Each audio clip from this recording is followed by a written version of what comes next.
This is a stimulus update and daily news report. One state is giving out new $750 stimulus checks. I'll let you know which state. A new article came out saying how the Biden administration is open to a lockdown, which would make a fourth stimulus check necessary. We'll break down that article. And the Senate is in session for a rare Sunday session, trying to get this infrastructure bill done. Kyrsten Sinema, senator from Arizona, is saying that she will not miss her vacation for the 3.5 human infrastructure bill, for that to be voted on. I'll give you some other updates, play video clips, and then I'll answer the questions you leave for me in the comments. Hope you're having a wonderful weekend. If you appreciate these fact-based, fast-paced updates, hit the like button down below. So from offices to restaurants, companies are requiring proof of vaccination as vaccine mandates become more and more popular. Federal workers have to be vaccinated, state workers in California, New York, companies like Google, Facebook, Disney World, Walmart, all of them are starting to do it, but it's not going to happen on a national level according to the White House. So the White House said that national vaccine mandate is not under consideration at this time. But it is pretty serious if you're trying to travel to different countries in terms of vaccine proofs, because two travelers to Canada gave false COVID vaccination information and they were each fined almost $20,000. So two Americans tried to go into Toronto, Canada, and they were asked for vaccine proof and it was false, and they were each fined $19,000 each. Pretty serious there. Next, let's talk about what's going on with infrastructure. So the Senate infrastructure talks spill over into rare Sunday session. So yesterday they actually had a rare Saturday session to try to finish this up. They convened at 11 a.m. and sat on standby for more than 10 hours as behind-the-scenes negotiations continue. So it looks like all day yesterday they were trying to get it done. They could not get it done. Here's what Chuck Schumer said. The bipartisan group of senators has still not finalized the legislative text of their substitute amendment. The staffs are still working and say they will have final legislative text ready tomorrow. Chuck Schumer said this yesterday, so looks like today, Sunday, is when it's supposed to be done, but still, the public has not seen this text. A lot of the senators have not seen this text. Is it right for them to vote on something that they haven't seen? We don't know if they're going to slip in some dark money, some backdoor money, some special interest money. We don't know what's in it yet, and they still haven't finished it as of late Saturday. I'm filming this early Sunday, and still no word of the bill text being finished. They said they're going to work on this before they get into their vacation. But speaking about vacation, so Senator Kyrsten Sinema from Arizona, who is a Democrat, reportedly won't put off vacation for reconciliation vote. So what's going on here, if we look at the calendar, this is the congressional calendar here. So if we look, the House actually went on their vacation, started on Friday, right? So the 30th, right here. They're not going to come back until the 20th. I guess they come back for an emergency vote for this big infrastructure package, as well as the human infrastructure reconciliation bill. But what Kyrsten Sinema is saying that is if the reconciliation bill isn't done by the 6th, she is going on her vacation and she will not vote for that. She already expressed concern over the reconciliation bill. She's not really for it. So it looks like Kyrsten Sinema is planning on doing her vacation. She said, "I support many of the goals in this proposal to continue creating jobs, growing American competitiveness, and expanding economic opportunities for Arizonians. I do not support a bill that costs $3.5 trillion. So that's going to cause a lot of problems because most of the other Democrats do support the bill. What's going to happen with their vacation time? Are they going to go on vacation? Are they not? Are they going to get this done? I'll keep you updated on that. Speaking of the Democrats and Kyrsten Sinema, a lot of them are not too happy with that. So with the Democrats' $3.5 trillion budget package, it funds family programs, clean energy, Medicare Expansion. So that means a lot to a lot of different Democrats. Here is Pramila Jayapal, who is the head of the Progressive Democrats in the House of Representatives. Here's what she says about Kyrsten Sinema and what's going to happen moving forward. Arizona Senator Kyrsten Sinema, who was credited by the bipartisan group for bringing the deal together, angered some in her party when she said that the $3.5 trillion price tag being floated for that larger reconciliation deal is too high. She doesn't support it, which ignited a strong response from House progressives. Democratic Representative Alexandria Ocasio-Cortez tweeted, "Good luck tanking your own party's investment on childcare, climate action, and infrastructure while presuming you'll survive a 3-vote House margin, especially after choosing to exclude members of color from negotiations and calling that a bipartisan accomplishment." Representative Pramila Jayapal, chair of the 96-member Congressional Progressive Caucus, also let it be known that she and her colleagues are not guaranteed to vote for the bipartisan deal unless their priorities are sufficiently funded in the reconciliation bill. Joining us now is Washington Congresswoman Pramila Jayapal, chair of the Congressional Progressive Caucus, which will have a big role in deciding what kind of infrastructure deal can pass the House. Congresswoman, good to see you. Thank you for joining us this evening. Great to see you, Ali. Let's talk about your hesitation about this bill. Has it got anything to do with what's in this bill? Because we don't really know enough about what's in the bipartisan bill, or is it all about not trimming stuff off of the other bill that you are more focused on? Well, as I said in my statement, we don't know what's in the bipartisan bill. So we have to see it. We have to make sure that we agree with the provisions that are in the bipartisan bill. And we have to make sure that the reconciliation bill is passed before we will vote on a bipartisan deal. This is something we've said for 3 months, and it's not just progressives. House Speaker Nancy Pelosi has said the same thing. Chuck Schumer has said the same thing. The reality is these two bills have to move together, because the core of what Jared Bernstein was just talking about with you is that we need to make significant investments in the health and well-being of the American people. Coming out of the COVID times, but even before that, Ali, we had a situation where the wealthiest and the rich do just great in America, but everybody else does not see the opportunity for them to advance in their generation. Not just their generation, not just 2 generations, but in 3 generations, people don't see economic growth. So that's why the reconciliation plan is so important, with investments in housing and free community college, in childcare, in paid leave, in Medicare expansion, and of course, in saving the planet and protecting immigrants who have been at the forefront of protecting us during COVID.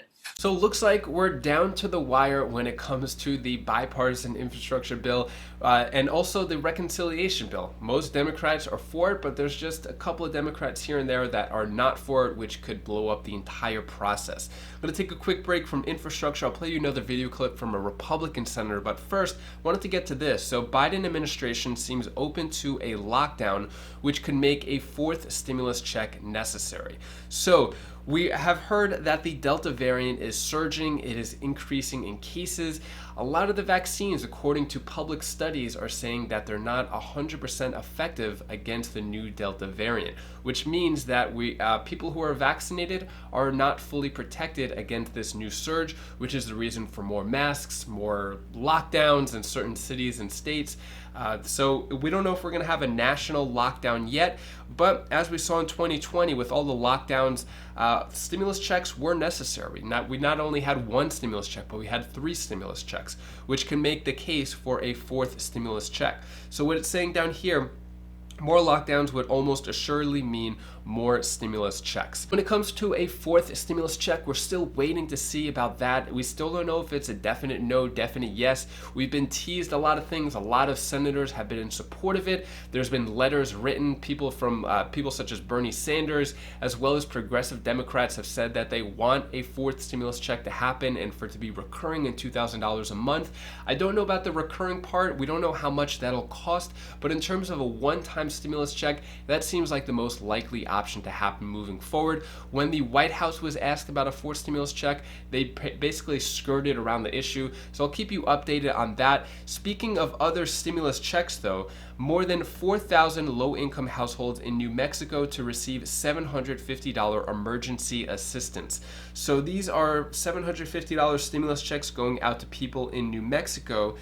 This is made through $5 million appropriation through New Mexico legislation, and this is for people who did not receive the federal pandemic stimulus payment. So there was the federal $1,300 stimulus check. Not everybody received it, so they're going to give it to 4,631 low-income New Mexicans Mexicans. And if you think you qualify for this and you live in New Mexico, you didn't get it, you could call 866-285-2996. All right, back to infrastructure. Former President Trump calls the bipartisan infrastructure bill, saying it will lead to massive socialist expansion. So former President Trump has been very vocal lately about what's been going on with the infrastructure bills. He recently said the rhinos in the Senate are delivering a big win by caving to radical Democrats on infrastructure. Once they pass this bill out of the Senate, it will sit in the House until they get steamrolled by the biggest government expansion in a generation. Tax increases on everyone, government-run healthcare, more government-run schools, amnesty for illegal immigrants, masks, and many more terrible socialist programs. So former President Trump isn't happy with it, as well as many Republicans. There was only with this last procedural vote, so there's been 2 procedural votes. The first one had all Democrats and 17 Republicans. The second one had all Democrats, 50 Democrats, and then 16 Republicans. Here is one of the Republicans who is against it in this video clip right here. Meeting at 11 a.m. today to continue work on that bipartisan infrastructure bill. This coming as Democrats push for a separate $3.5 trillion spending bill. My next guest voted against the infrastructure proposal earlier this week. Tennessee Republican Senator Bill Haggerty joins us now. Senator, thanks for joining us. Good to be with you, Charles. Every time I look up, I know there's an old Christmas tree or Christmas ornament thing that happens down there as these bills approach the finish line and everyone tries to sneak things in. But it seems like it's gone from bad to worse in just the last 24 hours. What do you think? It's like Groundhog's Day, Charles. I mean, they keep saying they've got a deal. I've been hearing this for weeks. You get right to the finish line and then they don't have one again. I do think they're close, but this has been extraordinarily frustrating. And it's extraordinarily damaging for the economy, what they're talking about. One of the principal issues seems to be how green they can make this deal, even at the expense of patching roads. I mean, it's pretty transparent. It's pretty obvious. Do you think your colleagues will just at some point through attrition say, okay? Well, I don't know what Chuck Schumer's ultimate goal is, but they've been pretty clear. They're going to push through this $3.5 trillion completely partisan package. It's a tax and spending spree, and as you say, it's the Green New Deal repackaged, and they're going to try to put it alongside this so-called bipartisan package, which really is just a shield for them, and it's actually a ploy to say that they've got bipartisanship, when indeed what they're really shoving through is everything that people worked hard to negotiate out of the bipartisan deal.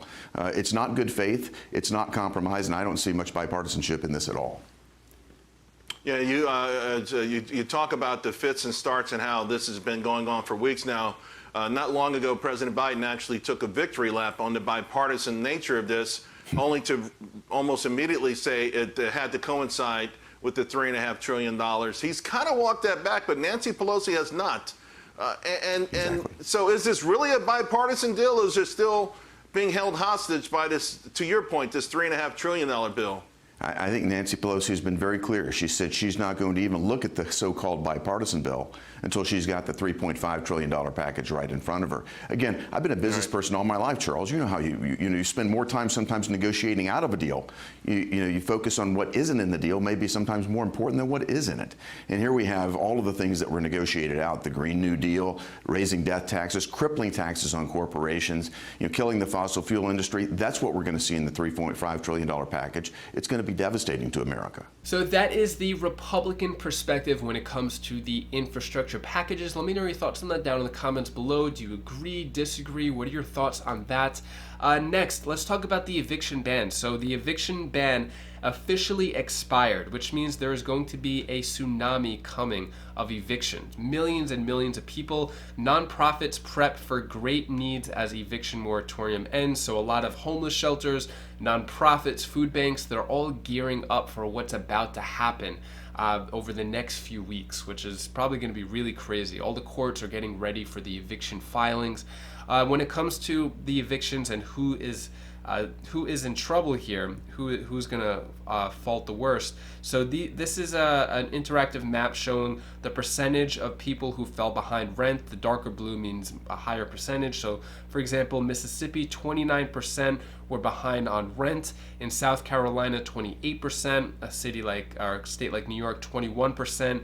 California, 14%. So basically, the darker the blue, the higher the percentage, and people that were behind on rent. So yeah, this is going to be a really bad situation coming up. Rental assistance is actually still available despite all the evictions happening. Next, I'm going to answer the questions you leave for me in the comments. Next, Bethany O'Leary asks, question, so for married couples, would it be $75,000 each, or if they can make only $75,000 combined? Thank you, love your videos. Thank you for your support, Bethany. So to answer your question, with that $1,200 per month Universal Basic Income National Program, with that, it looks like it's $75,000 per individual. So far, we're still a long ways away from that. Wanzi Sanders asks, $1,200 is a blessing. Will we get it?